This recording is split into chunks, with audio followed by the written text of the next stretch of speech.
ओम शांति। 13 जून 2025। बाबा के महावाक्य। मीठे बच्चे, इस बेहद के खेल में तुम आत्मा रूपी एक्टर पार्टधारी हो। तुम्हारा निवास स्थान है स्वीट साइलेंस होम, जहां अब जाना है। प्रश्न: जो ड्रामा के खेल को यथार्थ रीति जानते हैं, उनके मुख से कौन से शब्द नहीं निकल सकते हैं? उत्तर: यह ऐसा नहीं होता था तो ऐसे होता। यह होना नहीं चाहिए। ऐसे शब्द ड्रामा के खेल को जानने वाले नहीं कहेंगे। तुम बच्चे जानते हो, यह ड्रामा का खेल जो मिसल फिरता रहता है। जो कुछ होता है सब ड्रामा में नूंद है, कोई फिक्र की बात नहीं है। ओम शांति। बाप जब अपना परिचय बच्चों को देते हैं तो बच्चों को अपना परिचय भी मिल जाता है।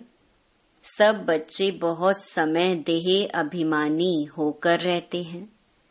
देही अभिमानी हो तो बाप का यथार्थ परिचय हो, परंतु ड्रामा में ऐसे है नहीं। भल कहते भी हैं भगवान गॉड फादर है, रचता है, परंतु जानते नहीं है। शिवलिंग का चित्र भी है, परंतु इतना बड़ा तो वह है नहीं। यथार्थ रीति ना जानने के कारण बाप को भूल जाते हैं। बाप है भी रचता, जरूर रचेंगे भी नई दुनिया, तो जरूर हम बच्चों को नई दुनिया की राजधानी का वर्षा होना चाहिए।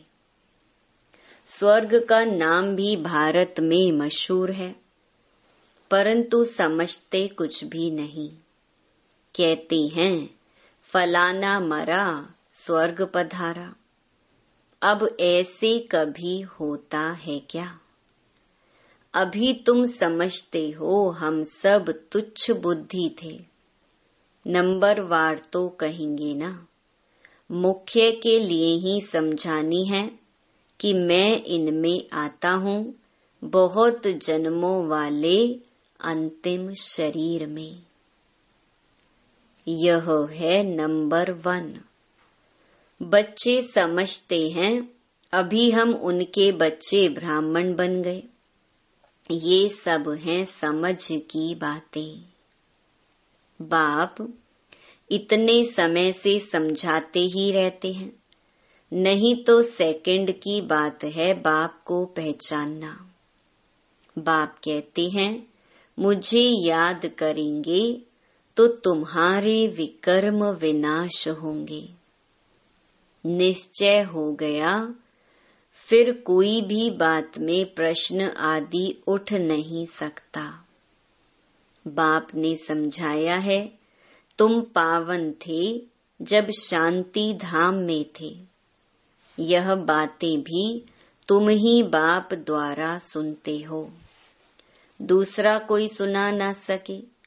तुम जानते हो हम आत्माएं कहाँ की रहवासी हैं। जैसे नाटक के एक्टर्स कहेंगे हम यहाँ के रहवासी हैं, कपड़ा बदलकर स्टेज पर आ जाएंगे। अभी तुम समझते हो हम यहाँ के रहवासी नहीं हैं। यह एक नाटकशाला है। यह अभी बुद्धि में आया है कि हम मूल वतन के निवासी हैं, जिसको स्वीट साइलेंस होम कहा जाता है। इसके लिए ही सब चाहते हैं, क्योंकि आत्मा दुखी है ना। तो कहते हैं हम कैसे वापस घर जाएं? घर का पता ना होने के कारण भटकते हैं। अभी तुम भटकने से छूटे। बच्चों को मालूम पड़ गया है अभी तुमको सचमुच घर जाना है। अहम आत्मा कितनी छोटी बिंदी है। यह भी वंडर है जिसको कुदरत कहा जाता है। इतनी छोटी बिंदी में इतना पार्ट भरा हुआ है। परमपिता परमात्मा कैसे पार्ट बजाते हैं यह भी तुम जान गए हो। सबसे मुख्य पार्टधारी वह है करन करावन हार है ना। तुम मीठे मीठे बच्चों को यह अभी समझ में आया है कि हम आत्माएं शांति धाम से आती हैं। आत्माएं कोई नई थोड़े ही निकलती हैं जो शरीर में प्रवेश करती हैं। नहीं, आत्माएं सभी स्वीट होम में रहती हैं, वहां से आती हैं पार्ट बजाने। सभी को पार्ट बजाना है, यह खेल है। यह सूर्य, चांद, स्टार्स आदि क्या हैं? ये सब बत्तियां हैं जिसमें रात और दिन का खेल चलता है। कई कहते हैं सूर्य देवताय नमः, चंद्रमा देवताय नमः, परंतु वास्तव में यह कोई देवताएं हैं नहीं। इस खेल का किसको मालूम नहीं है। सूर्य चांद को भी देवता कह देते हैं। वास्तव में यह इस सारे विश्व नाटक के लिए बत्तियां हैं। हम रहवासी हैं स्वीट साइलेंस होम के। यहाँ हम पार्ट बजा रहे हैं। यह जू मिसल चक्कर फिरता रहता है। जो कुछ होता है ड्रामा में नूंद है। ऐसे नहीं कहना चाहिए कि ऐसे नहीं होता था तो ऐसे होता। ये तो ड्रामा है ना। मिसाल जैसे तुम्हारी माँ थी, ख्याल में तो नहीं था ना कि चली जाएगी। अच्छा शरीर छोड़ दिया, ड्रामा। अब अपना नया पार्ट बजा रही है। फिक्र की कोई बात नहीं। यहाँ तुम सब बच्चों की बुद्धि में हैं, हम एक्टर्स हैं। यह हार और जीत का खेल है। यह हार जीत का खेल माया पर आधारित है। माया से हारे हार है और माया से जीते जीत। यह गाते तो सब हैं, परंतु बुद्धि में ज्ञान जरा भी नहीं है। तुम जानते हो माया क्या चीज है। यह तो रावण है जिसको ही माया कहा जाता है। धन को संपत्ति कहा जाता, धन को माया नहीं कहेंगे। मनुष्य समझते हैं इनके पास बहुत धन है तो कह देते माया का नशा है। लेकिन माया का नशा होता है क्या? माया को तो हम जीतने की कोशिश करते हैं, तो इसमें कोई भी बात में संशय नहीं उठना चाहिए। कच्ची अवस्था होने के कारण ही संशय उठता है। अभी भगवानुवाच है किसके प्रति? आत्माओं के प्रति। भगवान तो जरूर शिव ही चाहिए जो आत्माओं प्रति कहे। श्री कृष्ण तो देहधारी है, वह आत्माओं प्रति कैसे कहेंगे? तुमको कोई देहधारी ज्ञान नहीं सुनाते हैं। बाप को तो देह है नहीं, और तो सबको देह है। जिनकी पूजा करते हैं उनको याद करना तो सहज है। ब्रह्मा विष्णु शंकर को कहेंगे देवता, शिव को भगवान कहते हैं। ऊंच ते ऊंच भगवान, उनको देह है नहीं। यह भी तुम जानते हो। जब मूल वतन में आत्माएं थीं तो तुमको देह थी नहीं, तुम आत्माएं थी। यह बाबा भी आत्मा है। सिर्फ वह परम है, इनका पाठ गाया हुआ है। पाठ बजाकर गए हैं तब ही पूजा होती है, परंतु एक भी मनुष्य नहीं जिसको यह मालूम हो 5000 वर्ष पहले भी परमपिता परमात्मा रचता आया था। वह है ही हेवनली गॉड फादर। हर 5000 वर्ष बाद कल्प के संगम पर वह आते हैं, परंतु कल्प की आयु लंबी चौड़ी कर देने से सब भूल गए हैं। तुम बच्चों को बाप बैठ समझाते हैं, तुम खुद कहते हो बाबा हम आपसे कल्प कल्प मिलते हैं और आपसे वर्षा लेते हैं, फिर कैसे गवाते हैं? यह बुद्धि में है। ज्ञान तो अनेक प्रकार के हैं, परंतु ज्ञान का सागर भगवान को ही कहा जाता है। अब यह भी सब समझते हैं विनाश होगा जरूर। आगे भी विनाश हुआ था, कैसे हुआ था यह किसको भी पता नहीं है। शास्त्रों में तो विनाश के बारे में क्या क्या लिख दिया है। पांडव और कौरवों की युद्ध कैसे हो सकती? अभी तुम ब्राह्मण हो संगम युग पर। ब्राह्मणों की तो कोई लड़ाई है नहीं। बाप कहते हैं तुम हमारे बच्चे हो, नॉन वायलेंस, डबल अहिंसक। अभी तुम निर्विकारी बन रहे हो। तुम ही बाप से कल्प कल्प वर्षा लेते हो, इसमें कुछ भी तकलीफ की बात नहीं। नॉलेज बड़ी सहज है। 84 जन्मों का चक्कर तुम्हारी बुद्धि में है। अभी नाटक पूरा होता है, बाकी थोड़ा टाइम है।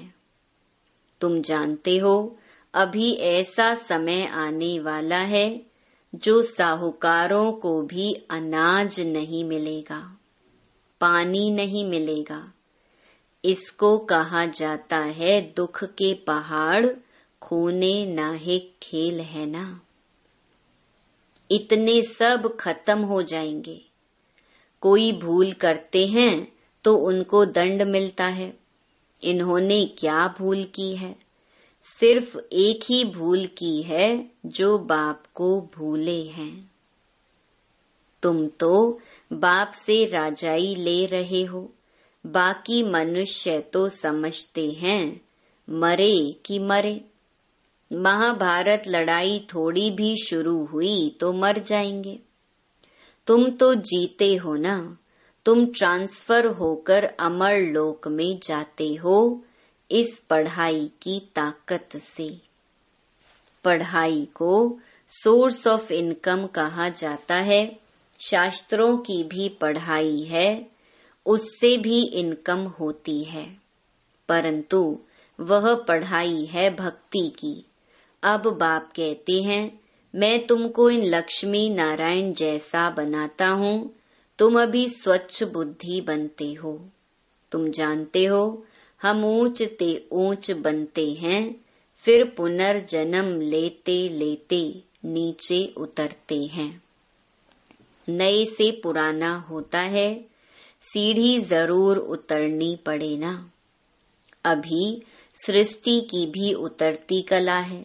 चढ़ती कला थी तो इन देवताओं का राज्य था, स्वर्ग था। अभी नरक है।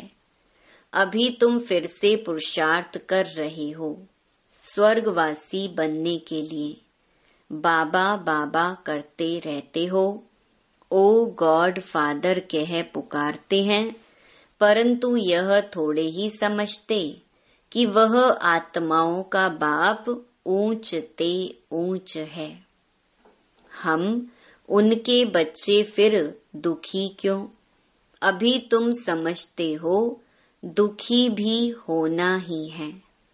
यह सुख दुख का खेल है ना। जीत में सुख है, हार में दुख है। बाप ने राज्य दिया, रावण ने छीन लिया। अभी तुम बच्चों की बुद्धि में है, बाप से हमको स्वर्ग का वर्षा मिलता रहता है। बाप आया हुआ है, अभी सिर्फ बाप को याद करना है तो पाप कट जाए। जन्म जन्मांतर का सिर पर बोझा है ना, यह भी तुम जानते हो।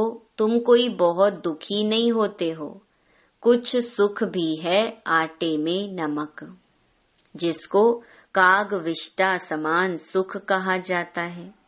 तुम जानते हो सर्व का सद्गति दाता एक ही बाप है। जगत का गुरु भी एक ठहरा, वानप्रस्थ में गुरु किया जाता है। अभी तो छोटे को भी गुरु करा देते हैं, अगर मर जाए तो सद्गति को पाएंगे। बाप कहते हैं वास्तव में किसको भी गुरु नहीं कह सकते। गुरु वह जो सद्गति दे।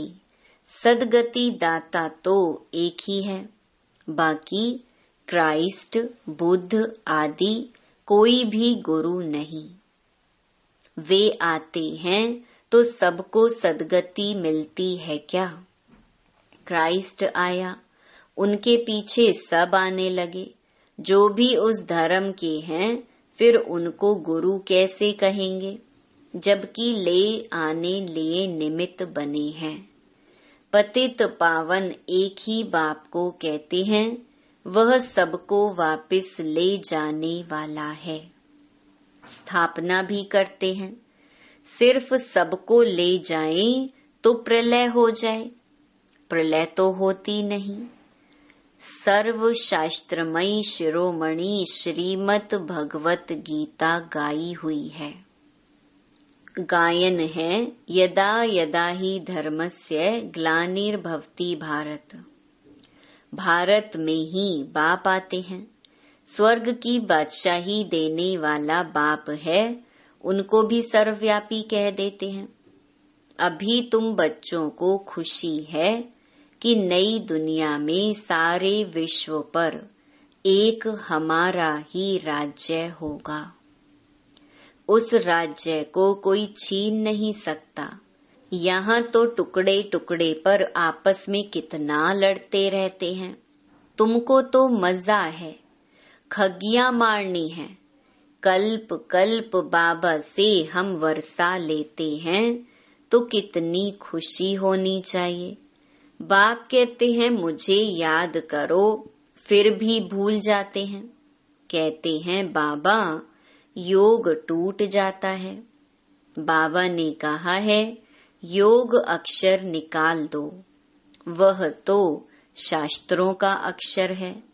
बाप कहते हैं मुझे याद करो। योग भक्ति मार्ग का अक्षर है। बाप से बादशाही मिलती है स्वर्ग की। उनको तुम याद नहीं करेंगे तो विकर्म विनाश कैसे होंगे, राजाई कैसे मिलेगी। याद नहीं करेंगे तो पद भी कम हो पड़ेगा, सजा भी खाएंगे। ये भी अकल नहीं है, इतने बेसमझ बन पड़े हैं।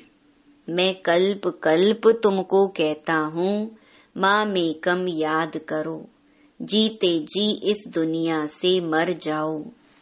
बाप की याद से तुम्हारे विकर्म विनाश होंगे और तुम विजय माला का दाना बन जाएंगे। कितना सहज है।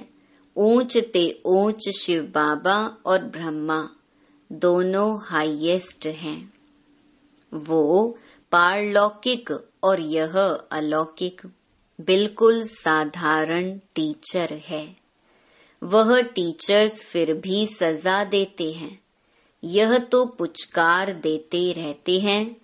कहते हैं मीठे बच्चे बाप को याद करो। सतो प्रधान बनना है। पतित पावन एक ही बाप है। गुरु भी वही ठहरा और कोई गुरु हो न सके। कहते हैं बुद्ध पार निर्वाण गया। ये सब गपोड़ा है, एक भी वापिस जा न सके। सबका ड्रामा में पार्ट है। कितनी विशाल बुद्धि और खुशी रहनी चाहिए। ऊपर से लेकर सारा ज्ञान बुद्धि में है। ब्राह्मण ही ज्ञान उठाते हैं, न शूद्रों में न देवताओं में यह ज्ञान है। अब समझने वाला समझे, जो ना समझे उनका मौत है। पद भी कम हो जाएगा। स्कूल में भी नहीं पढ़ते हैं तो पद कम हो जाता है। अल्फ बाबा बे बादशाही। हम फिर से अपनी राजधानी में जा रहे हैं। यह पुरानी दुनिया खत्म हो जाएगी। अच्छा, मीठे मीठे सिकिलधे बच्चों प्रति मात पिता बाप दादा का याद प्यार और गुड मॉर्निंग। रूहानी बाप की रूहानी बच्चों को नमस्ते। धारणा के लिए मुख्य सार। पहला, बाप हमें ऐसे नए विश्व की राजाई देते हैं जिसे कोई भी छीन नहीं सकता। इस खुशी में खगियां मारनी है। दूसरा, विजय माला का दाना बनने के लिए जीते जी इस पुरानी दुनिया से मरना है। बाप की याद से विकर्म विनाश करने हैं। वरदान, अपनी पावरफुल स्टेज द्वारा सर्व की शुभ कामनाओं को पूर्ण करने वाले महादानी भव। पीछे आने वाली आत्माएं थोड़े में ही राजी होंगी, क्योंकि उनका पार्ट ही कणा दाना लेने का है। तो ऐसी आत्माओं को उनकी भावना का फल प्राप्त हो, कोई भी वंचित ना रहे, इसके लिए अभी से अपने में सर्व शक्तियां जमा करो। जब आप अपनी संपूर्ण पावरफुल महादानी स्टेज पर स्थित होंगे तो किसी भी आत्मा को अपने सहयोग से महादान देने के कर्तव्य के आधार से शुभ भावना का स्विच ऑन करते ही नजर से निहाल कर देंगी। स्लोगन, सदा ईश्वरीय मर्यादाओं पर चलते रहो तो मर्यादा पुरुषोत्तम बन जाएंगे। अव्यक्त इशारे। आत्मिक स्थिति में रहने का अभ्यास करो, अंतर्मुखी बनो। जब सेवा की स्टेज पर जाते हो तो यह अनुभव होना चाहिए कि यह आत्माएं बहुत समय के अंतर्मुखता की रूहानियत की गुफा से निकलकर सेवा के लिए आई हैं। तपस्वी रूप दिखाई दे, बेहद के वैराग्य की रेखाएं सूरत से दिखाई दे। जितना ही अति रुहाब उतना ही अति रहम। ऐसी सर्विस का अभी समय है। ओम शांति।